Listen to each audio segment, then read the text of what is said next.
Hello, everyone. We got a different twist today. You're going to hear me on audio and just like all my clients do on a regular basis and not on video. And I had a client, Farah, who had a ton of questions about my life, my career, my spirituality.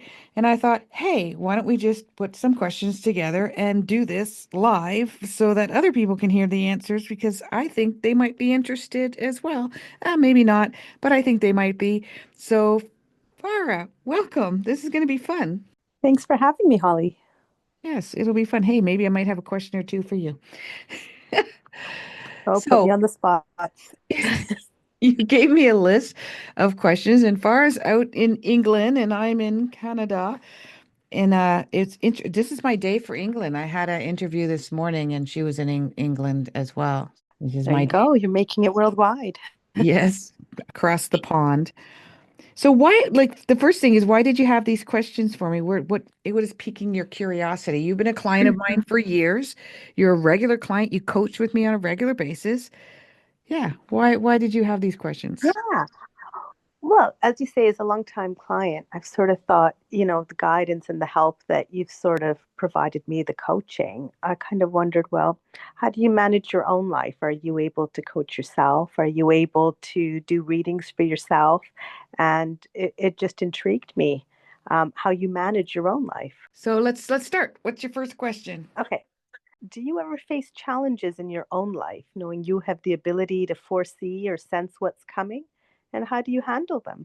That's a great question because when I work with clients, sometimes I'll foresee a challenging part in their life and they'll be like, well, tell me how I can like skip this part of my life and how can I avoid it? I can't avoid it either.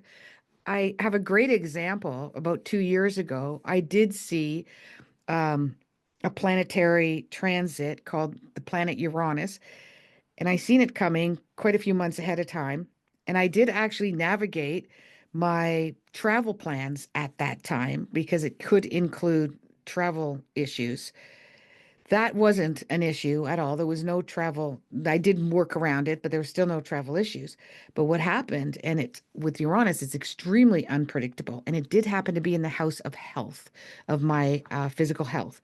And what happened is I got sick. As soon as I got back from being away for 6 months, I got quite sick, three in a row for about 3 months nonstop.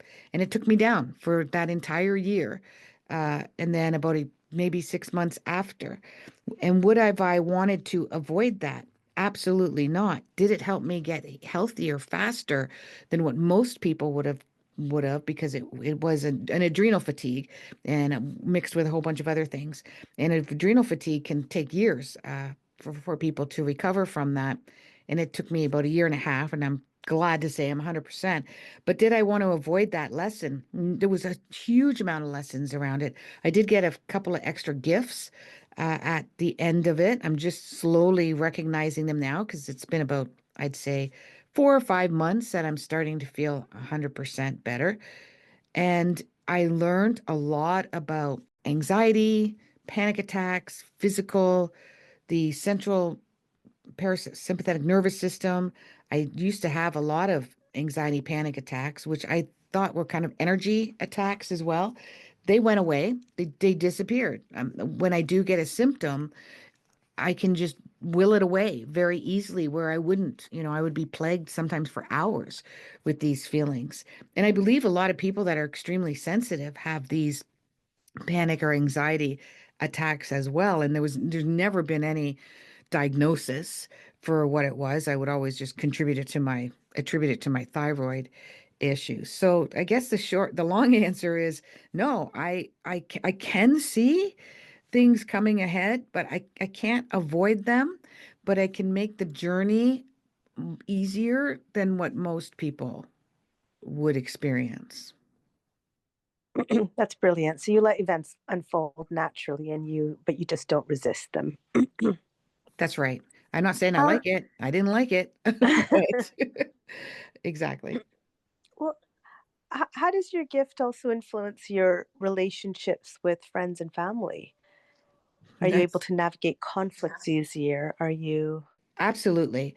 What it does is, and I kind of had this ever since I was a kid, really, is it helps me. understand why people do what they do. I've always been fascinated that what motivates people to do what they do, specifically when I was younger around bullies and people that bullied other people. And I wasn't popular as a kid because I would stick up for those that were bullied, and I would confront the people that were bullies, and that just made them bully me more. That wasn't a popular stance to take, but it made me wonder, like, how come that person is a bully and that person is popular and that person is shy, and what motivates people to do what they do? And then as I got older, I still maintain that understanding why people do what they do. And when I would look at people's astrological charts, like even friends that became, we grew apart, personal relationships where we grew apart, I could look at their chart and go, I can see what they're going through, why they need to do what they need to do. I can understand the soul contract.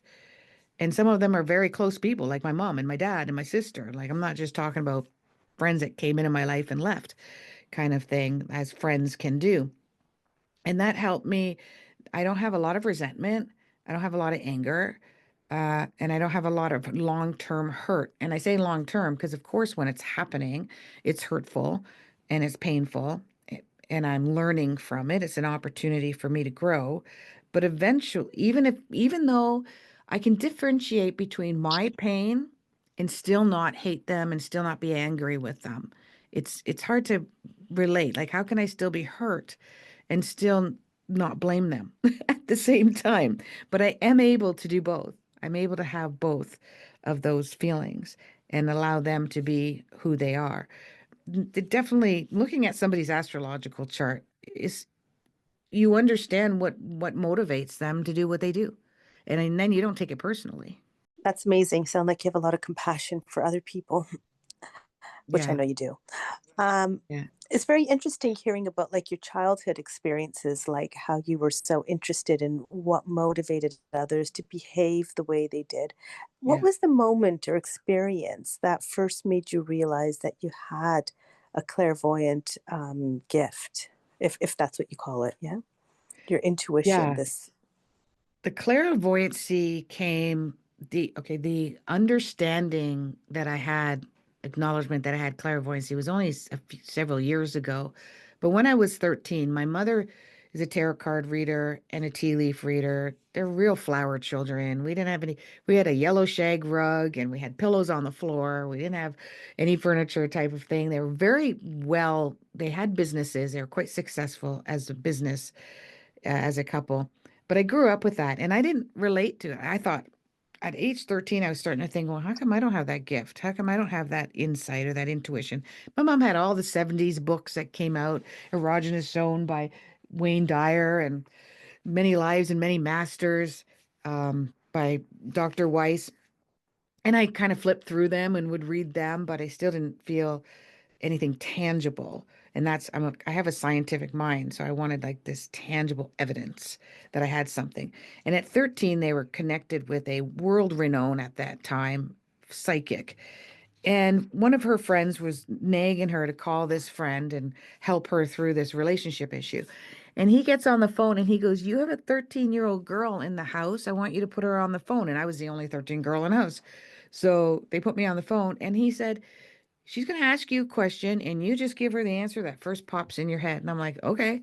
So I did. And to me, it was common sense. Even to this day, I think it was common sense. It wasn't psychic. I just thought, like, you got a guy cheating on you, dump him. Because that was the question. This guy cheated on me. Should I stay with him? I'm like, no. And that was it. So then at 21, I was working and with this, actually, you might relate to this, a very stoic Englishman. I mean, he was very stoic. He was a bit chauvinistic. We used to bicker and banter about his chauvinism all the time. And I talked to him one time, and I still had, it was playful bantering. It was funny. And then at one time, I said to him this story of my childhood, and he goes, "Well, you might be interested in this book. I'll bring it to you in the morning." And it was The Only Way to Learn Astrology by Marion Marsh and MacGyver. I forget her first name, but the last name is MacGyver. And this is the last book I expected to get from somebody like him. And I was like, okay, I'm going to prove you wrong because of our bantering nature. I'm going to read this book and I'm going to come back and go, this is baloney. And I couldn't put it down. I mean, I am not a highly educated person, like, university, college. I wasn't great at math. This was before there was computers. So I had to do this 2-page long division math to draw out where all the planets were in the sky the day that I was born, which is basically astronomy. Like we take astronomy and we read it with this philosophy of astrology that everything has a meaning to it. And that's how we read it. I couldn't put it down. It worked on me. I tried it with my neighbor's son, actually. He was in his 20s and he was interested. He didn't talk to me for like months. And it wasn't because he was mad. He couldn't look me in the eye because he thought I seen things that I shouldn't see. And I knew things I shouldn't have known. And Mhm. then his mother now, he thought, "Well, does my mother know now?" Like, and I didn't think I was, telling anything so secretive. So that's when I realized, like, okay, this is a little more than astrology because I do see things that isn't just astrological. And then several years ago, I started making references to my clients, metaphors. I'd use examples. I go, like, what if this happened? And it was way too often where they'd go, that did happen. They did say that. I am doing this thing. I did connect with that person that you're using as a metaphor and as example. That's when I realized, okay, there's clairvoyancy coming in here, and remote viewing Mhm. is coming in here as Yeah. well. And yeah, the rest is now I just believe that that's where it comes from, this remote viewing clairvoyancy. So yeah, Do, do you ever have moments where you doubt your clairvoyancy or what you're seeing, or what your intuitions are? every single time, every single time. I'm reminded that I watched an interview with Joe. Oh my God. He was a famous, famous singer. He was married to Christy Brinkley. He went on to an interview and they said to him, do you ever get nervous? And this guy did, hundreds and hundreds of concerts every day, all year round. He was that famous. Billy Joel. Thank you. And he said he was every time he would get nervous. Every time he goes, if I didn't feel like I was going to throw up and pass out at the same time, then I would think something is wrong. And they'd be like, you? And they'd be like, yep. And same with Jan Arden. She's a famous in Canada an artist. She has the same thing. So I don't think it's a bad thing. I think it's humbling and it's devoid of ego.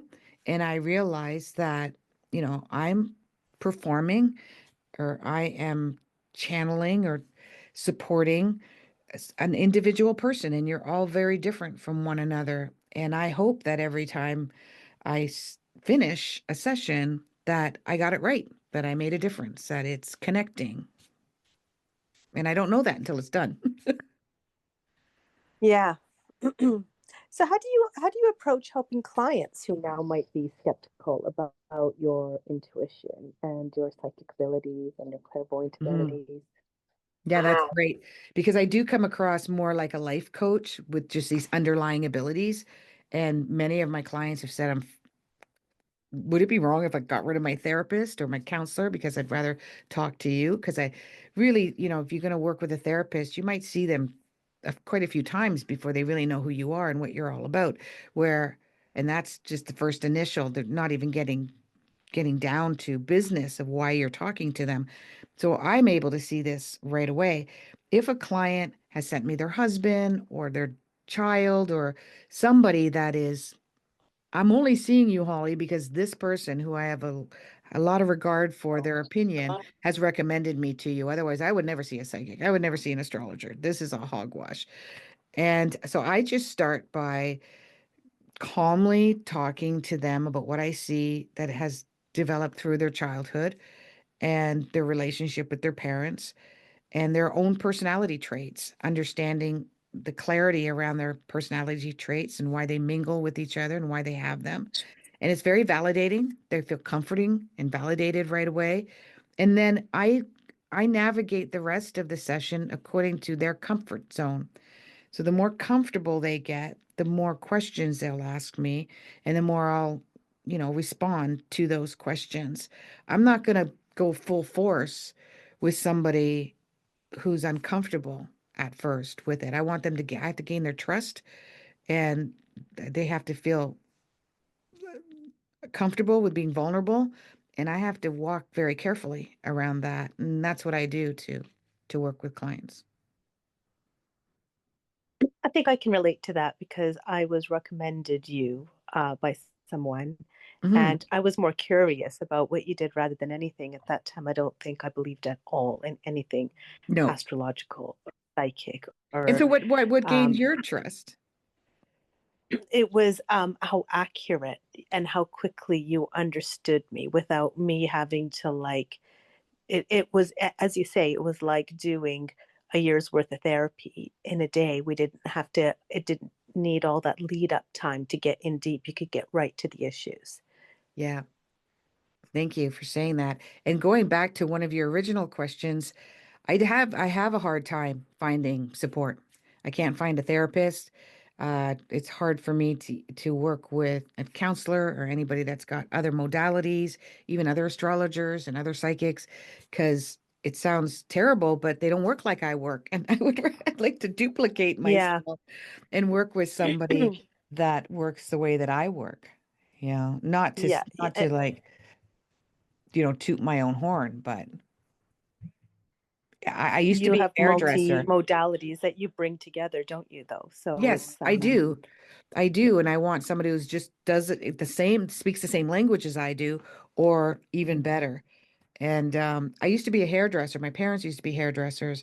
And that's the same idea. When you're a hairdresser, it's really hard for you to find a hairdresser.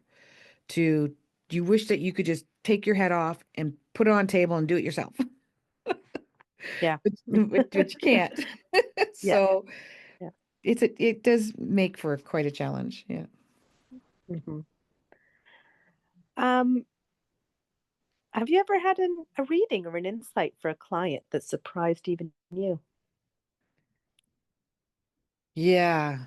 Um, there's a couple, and I use them as examples in some of my work.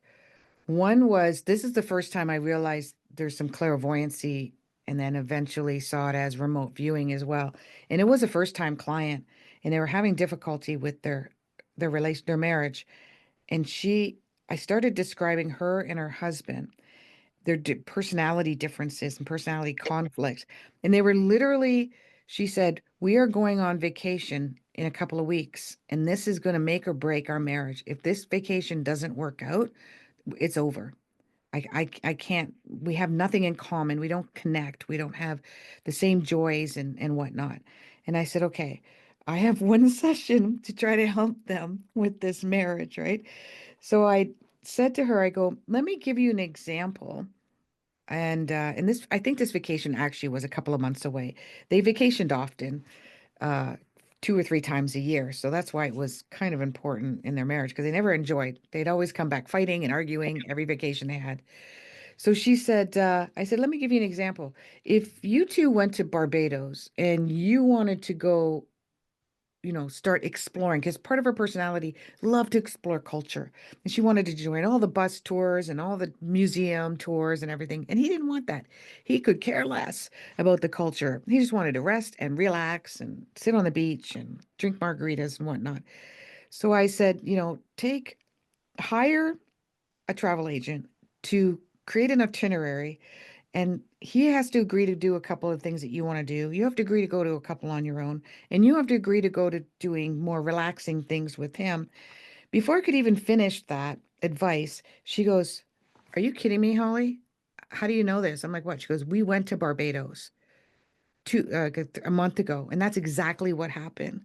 And that's why we were fighting. Because I wanted to do all this stuff. I wanted to go to the museum. I wanted to do this. I wanted to do that. Da, da, da. Mm. So I was like, okay. Anyways, long story short, I did do a reading for her a few months later, and she did exactly as I had uh, suggested, and it saved their marriage. And she didn't take it personally. She was taking everything personally. She thought, like, you don't like me, you don't want to have fun with me, you don't want to do things with me. Like, why are we going on vacation together if you don't want anything to do with me? And he was taking it personally that she was stressing him out when he was supposed to be relaxing, right? And it to this day, as far as I know, it saved their marriage. That was one of the profound ones. I had another one where I had a client say, I saw clearly, and she only came to me like once or twice a year. So I could clearly see quite a ways ahead that there was going to be an event that if she didn't take advantage of it, it would, if she did take advantage of it, it would change the trajectory of her business. And she was a business coach. She was struggling to have a successful business coach practice. And so right at the tail end, it was a 1 year event, a 1 year cycle. So right at the tail end, and the beginning and the ends are really important. She did another reading and she goes, Holly, nothing unusual happened. Nothing stood out. Nothing has changed my life drastically, specifically with my business. And it was 40 minutes into the reading. And she finally somehow came up and said, well, a friend of mine invited me to Vegas. And because she's going to be doing a tool and die show there, which is not my thing, but we would have fun in Vegas and whatnot, be 4 days. It finishes at 4. But I can't. I said, well, then why don't you go? This could be it. She goes, I can't go. I don't have a babysitter for my kids. I'm like, you're married. You have a husband, right? Is he there on the weekend? She's like, oh. So it took me 20 minutes to talk her into going, letting her and her husband at the time were arguing about how their own parenting techniques. And she goes, they're just gonna eat bonbons and popcorn and pizza till 2 in the morning and watch movies. And who cares? Do a bunch of pre-made dinners and throw them in the freezer. So she went. And then she emailed me about a week or so later. On that trip, she met somebody in the airport who asked her to hold her, like watch her two poodles while she went to the bathroom. She came back. They struck up this huge conversation, ended up being her future business partner in the business coaching. And then while she was manning the tool and die booth while her friend did all the conversing, there was a bored wife who also talked to her and ended up becoming her first client. And her business took off after that. And she almost missed the boat because she was looking left with her husband's and her issues when all of the action was going on the right side. And this happens so often with my clients. And I just get them at the nick of time to make choices and decisions that they would not have done if I didn't pre-warn them through astrological reading. Those must be deeply moving times when you encounter things like that with your clients. Yeah, I love it. I think Yeah, it's good for them too because we forget to go with the flow. We can talk ourselves. yeah. Problem solvers talk themselves out of. Most business people are very good problem solvers, and you have that problem solving skill as well. We can talk ourselves out of everything. Definitely. Yep, I can. So I know the answer to this for myself, but I'd be interested in hearing about your other clients. Do you find that your clients often come back for guidance, or do they typically move forward independently after working with you? I've never done the exact math, but I would say for sure 95% come back. 50% come on a regular basis, maybe once every few months or once a month or once every couple of weeks. And then the other 45% are once, like check-ins once or twice a year. And then some of them, small percent I don't hear. But lately, I've been having clients come back from 4 years ago. They had a reading from with me Yeah. 4 years ago, and I'm like, that is cool. I think I started my first, I think it was 2018. It might have been 2019, the first time I had a reading with you. And I think after that, I would probably check in every few months, maybe 6 months. And I think it's been about a year that we started doing regular coaching, where you sort of Yeah. mentioned I do coaching. I actually didn't realize up until that point that you did coaching, which is actually a little bit different from just getting one-off readings. And I think that's Yeah. when I really started to feel the benefit was, and in the beginning, I think for the first 6 months, it was weekly, whereas now, as I'm learning to navigate my own life, we sort of go a little bit longer, 2 or 3 weeks in between our sessions, don't we? Yes, and that's what I want. That's what I want to see. And I tell most of my clients, I have another one, I have a few that I'm coaching, and I have another one that she started off every week, and now she's like once a month that she checks in. And of course, I Yeah, allow you, I ask you guys to check in, send me emails, like whatever. Oh yeah, there's yes.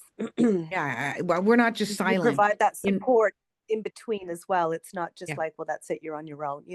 There's constant feedback and dialogue happening throughout in between sessions. yeah. And I give you homework. Yes, you do. Yeah. Um, so how do you manage the emotional weight of working with clients who are going through tough times? How do you manage to separate yourself, or Mhm. how do you keep your emotions separate? I'm actually glad that I'm not an overly emotional person. I don't think I could do it. And I think a lot of people that are very, very sensitive even have a hard time working in emotionally sensitive situations, like as a doctor or a nurse or a therapist or working with in a veterinarian clinic. Like hear this, people, I love animals. I'm going to be a vet. And then it's hard because they're watching them suffer every single day. And it's like, that's not the way they want to experience life with animals. So I think it would be very difficult. No, I believe the way that I manage it, I'm going to throw astrology out there is sort of my moon Capricorn Saturn combination. It can make me very drill sergeant like logical, practical, down to earth around emotions. And Yeah. it's not always a great aspect to have because if somebody's right in front of me bawling their eyes out and I'm not quite sure why, I do feel a little awkward. I don't cry with them. I have a hard time. And the therapy hat goes on and spiritual hat goes on and I start wanting to work through it with them. But not everybody wants that. Some people just need a shoulder to cry on. However, if someone is not overly emotional about a situation, but they're talking about a very emotional situation, I'll get teary-eyed because I'll think like, "Oh, you poor thing, that's hard to navigate." You know? So, I guess it's the stoicness about me that makes it quite easy to help. And I learned this lesson very quickly when I was in my 20s. And this is a little bit less than being emotional, but I was in three very dangerous situations. And instead of crumbling or falling apart or going panicking or freaking out like I thought I would if I was in those situations, I just something inside of me just took over and I became this warrior and I just did what I had to do right at that moment. Mm. And then after, like even hours or days after, then I crumbled and went, "Holy cow. I can't believe like I rose to the That's when the emotions kicked in. Yeah. yeah, that's when it kicked in after. It doesn't kick in right at the time. I just take charge and try to turn chaos into, you know, a calamity and turn it into something calm and, Mm. you know, calculated and let's get this in order kind of thing.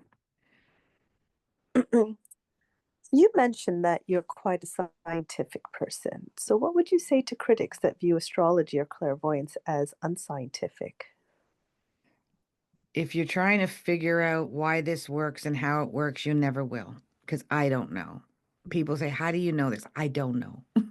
Like, how does You this just work? I know. have Yeah. no clue. Mm. I don't know how it works. It just does.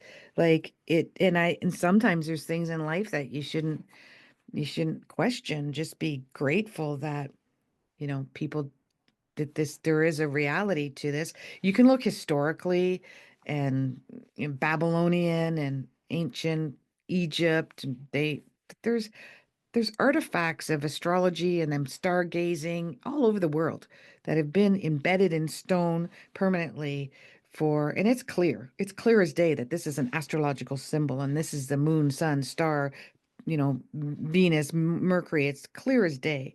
So they knew something that we didn't know. But it just works. And when you experience it, you know that it's working The proof somehow. is in the pudding. Yep. Yeah. Yeah. It's in the evidence and it's not general. Um, I don't find anyways. I have a hard time going to other psychics and whatnot because I find them very general.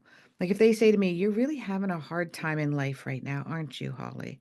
Well, if I was really sensitive, that would crack me down, crack. I'd be like, oh my God, Yeah. don't you know? Like, right. But if I say to you, I can see that you're having a challenge and difficulty with a boss at work, that you're trying to climb up the totem pole and they're not allowing you to, and you're ready to quit your job. Now that's specific. And I'd Yeah. be like, okay, now that person is getting me. They know me. And this is your personality and this is how you're reacting to it. And the one thing that I like is that when I look at you, I see like 200 different personality traits. And if one is taking over, that's kind of it's sinking your ship.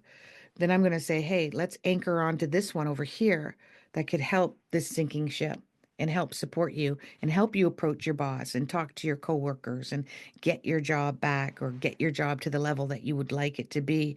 Sometimes I can see the person and their personality traits. And almost every time somebody will go like, that's exactly her. That's what she looks like. And that's Hmm. exactly her personality Yeah. kind of thing. So I don't know if I'm answering your question, but I don't like Yeah. people that are being general. And if they're general, then don't ask for your money back and walk away. They need to nail something. Yeah. Within the first 10 minutes, they need to nail something that only nobody would know but you. That's right. I think that's really accurate. I think one of the first calls I had with you was about uh, to do with my children, and it was just how accurate you were and who they were as people. It wasn't even to do with me. Hmm. Um, and then we ended up going further into that. But yeah, you were able to really, really pinpoint exactly who they were and how that relationship was with me. So, Absolutely. And so we my could last, go ahead. no, no, go ahead, finish. We could edit this out after if you don't approve of it, but that's one of my greatest uh not achievements, but happiness, I guess, my peace and happiness is knowing someone like you for that long, knowing your children for these many years, and they're now at a pivotal point in their life where you can actually see some of their soul contracts unfolding, and that some of the guidance and the work that we've done together has attributed to that success as well. I'm not saying I'm the Absolutely. sole, contributor to it. No, It takes a village, but yeah. it's so cool that I could see something so many years ago and now we're seeing it unfold. And I'm just like, I'm so happy to witness this. It's just really cool. It's really exciting for me as well to see, um, because there were challenges, there were obstacles, and Mm. even also just through our coaching, having the confidence to go through it and the and to be brave enough to walk through that to get to the other side has been Yeah. great. Well, you are the teacher is only, I don't know what the saying is, but the teacher is only as good as a student is. And you're a great student. You're a great student of life. Well, I've got one last question for you. Yeah. What advice would you give to someone who's curious about exploring astrology or developing their own intuitive abilities? Okay, so those are two different things. If you want to develop your own intuitive ability, you have to do as much right brain practices as possible. We live in a left brain world. And so, for people to understand that, your left brain rules the right side of your body, your right hemisphere rules the left hand side of your body. So, for instance, if you're left-handed, you do everything with your left hand, you're already creative and you have creative thinking and you problem solve creatively, but not a lot, as we know, that's rare. Most people and the world we live in is extremely left brain, and it's not easy.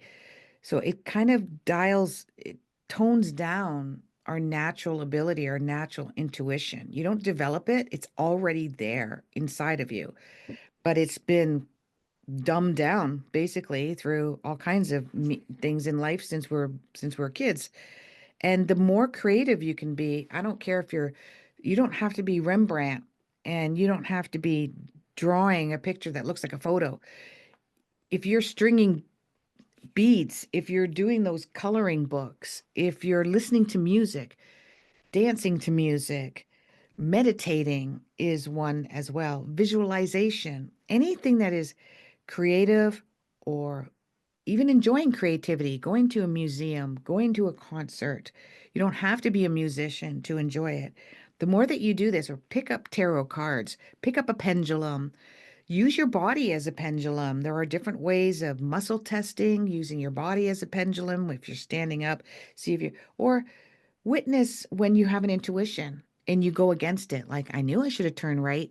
I don't know why I was supposed to turn right. Now I see because I turned left and now I'm stuck in a traffic jam. Witness, instead of berating yourself, go, wow, my intuition was spot on. And just observe that every time it's spot on. Work with it. If you want to work with astrology, probably the best bet, like I've got a whole Learn 101 section on my YouTube channel, Ask Holly Hall. Ask Holly Hall is my handle for everything, including .com, my website. But, start going through there. I try to simplify it. And the same book that I read a billion years ago is the same book I would recommend. The Only Way to Learn Astrology by Mary March, and I keep forgetting it, I think it's like Ellen MacGyver. And it's step by step and it's grueling. Now we've got technology, so you can use astro.com. I love that website for drawing up and do your own. Look at your own chart, but don't get detoured.